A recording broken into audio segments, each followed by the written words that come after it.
Bigger venue.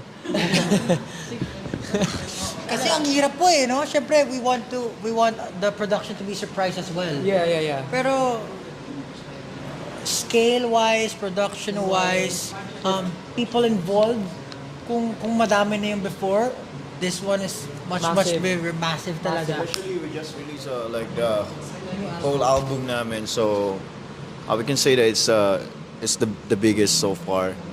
Gaya sabi ni Pablo, SK-wise ng production namin. And I think this is the first time na mag-produce kami ng concert outdoor. So this is very, very exciting, and it's something that the fans haven't, experienced as well. So it's very new to us. Although it's very risky kasi outdoor nga siya. But if we are, 100% confident na ma-pull off namin to smoothly. So yeah, basta antayin nyo na lang po. Pakita namin yan sa inyo. Yeah. Kakailanganin nila ng basta sigurado kinabukasan wala silang boses. Siyempre si Josh yan Pagpamayo na si Josh dyan. Hindi ko lang po alam kung is it allowed to share. Pero sabi ni Pablo, okay lang naman basta hindi too much. I think kung sinobrahan, I think yung length nung show somehow is very worth it. Worth it ng binayad nila.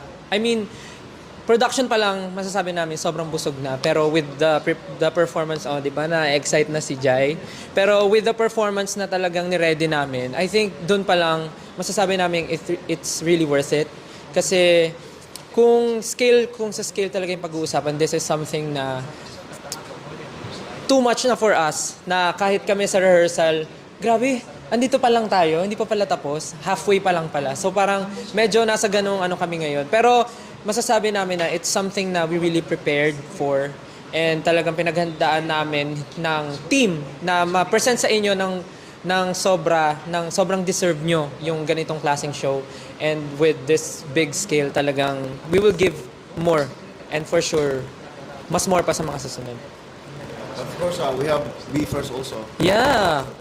So, Thank you. Secret! Hindi, pero pero announce na po kasi si B first. Pero